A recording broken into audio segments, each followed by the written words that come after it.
Good morning, beautiful soul family. It's been a long time since I've made a video, and I'm quite a little bit of a mess this morning. It's okay, because I hope that you will receive the message into your heart.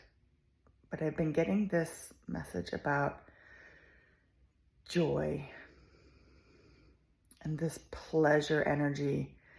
And back in the summer, I was guided to host I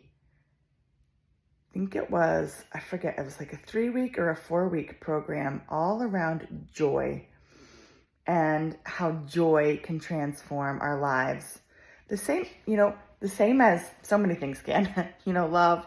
We could really get into the topic of what can transform us, but that so many of us now, in this stage of our journey, that we've been going through the healing work for years and really transforming, that joy can take us to the next level. And being in that energy allows us to attract, friends and clients and opportunities and just beautiful, beautiful things.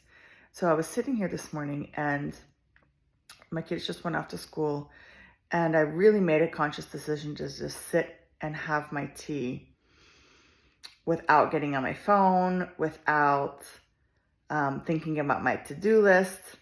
And it was just like all this stuff started trickling in. So I'm sitting here at my altar space, and there's actually a little note. You probably can't read it, but it says 10 minutes of joy every day in 2023. It's what the little last post-it note there says. And I'll tell you, I have not done that. I have not been in joy every single day. And the reason that I share this is because I was shown that amidst our busy lives, and I'm taking my time with this because I typically would just blurt out a message, and this one is really just more of a transmission. So just sit with me for a few minutes.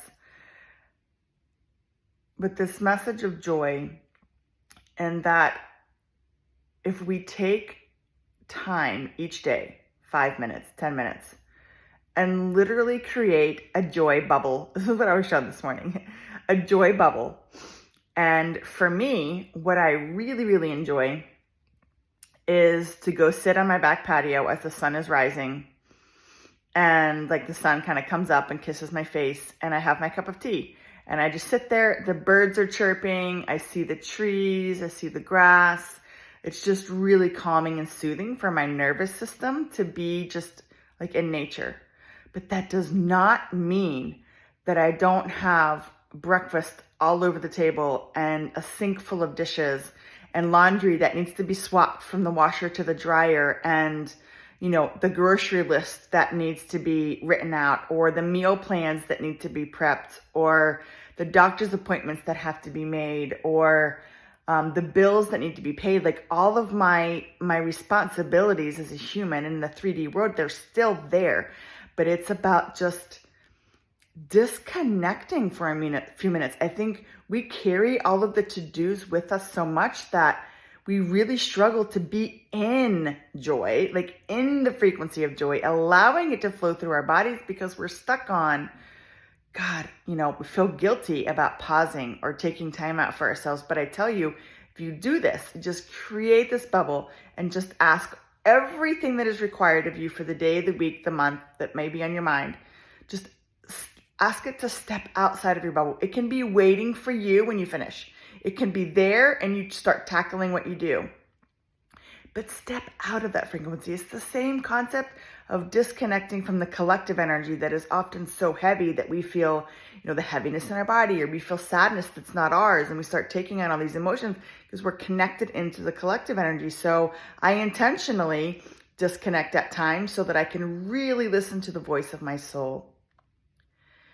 And I'll reconnect back in because I know that my frequency is actually very transformative, and there's a flame that's associated with my frequency that helps just burn away some things So I'll plug back in, but I intentionally step out so that I can be with myself. And it's the same concept with joy. Stepping out of all the to-dos, everything that we have to accomplish, and just have a few moments where we find joy. Like for you, that could be like you put on your favorite playlist and you spend 7 minutes dancing without any to-do list on your mind or any responsibility. Or that for me, it's just sitting and just hearing the birds, looking at the trees, sipping a cup of tea, and just being brings me so much joy. Dance is also one that I've been dabbling with for a while now. And some days I have the energy to do that, and some days I just want to sit and be like in nature. But it's so, so, so important that we don't forget joy. Even amidst the traumas and the challenges that are going on in the world right now, those of us that can hold the frequency of joy. Of course, love, like that's a whole other topic I could talk on for about 3 hours. But joy, for those of us who can tap into joy, we're actually supporting the whole collective. We're supporting humanity by being in that frequency. So my message today is joy. Find a few moments of joy. This might be something that you have to put like on your phone and put a reminder. Literally it comes up and it's like, in 30 minutes, give yourself time to plan, but not plan, but to create space to step away. So for some of you, it's painting. Like you just sit or like color a picture with crayons. Be like childlike joy. So set a reminder, but set the reminder to be for 30 minutes prior so that you can kind of wind down what you're doing and then step into it. I notice when I do the reminder and it's for like right now, I'm like, oh, but I'm in the middle of whatever. Give yourself a few minutes and make that happen. And then I would love to hear you report back how that shifts things. So big hugs to all of you. And yeah, I need to go shower. But I was just kind of having my quiet time with my tea and not on the porch because it's like 40 something degrees this morning. But I'm going to head out there in a few moments when it warms up just a wee bit. But much love to you guys. I miss seeing your faces. And I will see you soon.